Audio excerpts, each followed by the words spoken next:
بسم اللہ الرحمن الرحیم نحمده ونصلی علی رسولہ الکریم اما بعد۔ تعارف سورہ طور، اس کا نام سورہ طور ہے اور اس کی پہلی آیت میں ہی یہ لفظ موجود ہے۔ قرآن پاک میں جو تلاوت کی ترتیب ہے اس میں اس سورت کا شمار 52 ہے،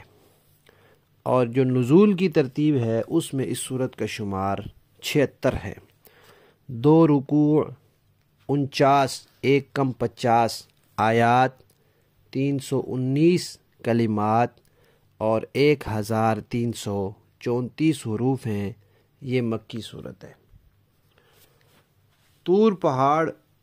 اس پہاڑ کا نام ہے جس پر حضرت موسیٰ علیہ السلام تشریف لے گئے اور اللہ تعالیٰ سے ہم کلام ہوئے، اللہ تعالیٰ نے ان سے کلام فرمایا۔ اس سے پہلے جو سورت گزری ہے اس میں قیامت کے دن کا، دین کا، بدلے کا تذکرہ تھا، اور اب بھی اس میں اسی بات کا تذکرہ ہے، ان عذاب ربک لواقع۔ مکی صورتوں میں 3 مضامین ہوتے ہیں عام طور پہ، توحید، رسالت اور قیامت۔ تو اس صورت میں رسالت اور قیامت کا بیان ہے، اور صورت کا موضوع بھی یہی ہے کہ دنیا کے اندر جو کوئی بدعمالیاں کرے گا اس کی سزا یقینی ہے۔ اگر اس نے توبہ نہیں کی، تلافی نہیں کی، تو سزا یقیناً مل کر رہے گی، قیامت آ کر رہے گی، اور قیامت کا آنا ہے ہی سزا جزا کے لیے۔ نبی پاک صلی اللہ علیہ وسلم مغرب کی نماز میں سورہ طور کی تلاوت فرمایا کرتے تھے۔ اس سورت کے اندر عذاب کے واقع ہونے کا تذکرہ ہے، قیامت کا اس بات کیا گیا ہے کہ اس نے ضرور آنا ہے، اعمال کے بدلہ ملنے کا ذکر ہے، پھر ایمان والوں کے لیے کامیاب ہونے کے جو اسباب ہیں ان کا تذکرہ ہے، منکرین قیامت جو شبہات پیش کرتے تھے ان شبہات کا بھی تذکرہ ہے، ساتھ جوابات کا بھی تذکرہ ہے، اور منکرین کے نہ ماننے کی وجہ سے نبی پاک صلی اللہ علیہ وسلم کو پریشانی ہوتی تھی، تو ان کے لیے اس میں تسلی بھی ہے۔ پھر فوری طور پر عذاب کیوں نہیں آ رہا، مجرموں کو مہلت دی جا رہی ہے، اس کا بھی تذکرہ ہے،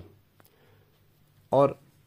قدرت ساری کی ساری اللہ تعالیٰ کے ہاتھ میں ہے، اللہ کے سوا کسی کے بس میں کچھ نہیں ہے، اس کا بھی صورت میں تذکرہ آیا ہے۔ سورت کے آغاز میں اللہ تعالیٰ نے قسمیں کھائی ہیں، اور اتنی قسمیں کھائی، ان قسموں کے بعد تاکید کے ساتھ زوردار طریقے سے یہ بات بیان کی ہے کہ قیامت ضرور قائم ہو کر رہے گی، دنیا کی کوئی طاقت اسے آنے سے نہیں روک سکتی۔ پھر جب وہ آ جائے گی تو کیا ہوگا، اس کے احوال بیان کیے، جو دوزخ میں جائیں گے وہ کس طرح بے بس ہوں گے اس کو بیان کیا، جو جنت میں جائیں گے ان کو کیسی کیسی نعمتیں ملیں گی اور کیسی خوشیاں ہوں گی، اور وہ خوشیاں ہمیشہ کی ہوں گی، اس کو بیان کیا، اور جو لوگ دنیا میں اللہ کا خوف دل میں رکھتے ہیں، ڈرتے رہتے ہیں، وہ کیسے وہاں خوش ہوں گے، اس کا بھی تذکرہ آیا۔ اور یہ جو مشرکین مکہ قرآن کو گھڑی ہوئی کتاب، من گھڑت کتاب قرار دیتے ہیں، اور ہر وقت اس انتظار میں ہے کہ نبی پاک صلی اللہ علیہ وسلم دنیا سے جائیں تو ان کا مشن ختم ہو، ان کا دین ختم ہو، تو ان کے ان اعتراضات کے جوابات دیے کہ یہ قرآن ختم ہونے والا نہیں ہے، اور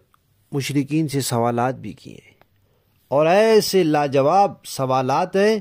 کہ ان کا منہ بند ہو کر رہ گیا، اس کے جواب میں وہ سوائے ضد اور ہٹ درمی کے اور کچھ بھی نہیں کہہ سکے۔ اور سورت کے آخر میں نبی پاک صلی اللہ علیہ وسلم کو صبر کی اور ذکر کی تلقین فرمائی گئی ہے اور تسلی دی گئی ہے۔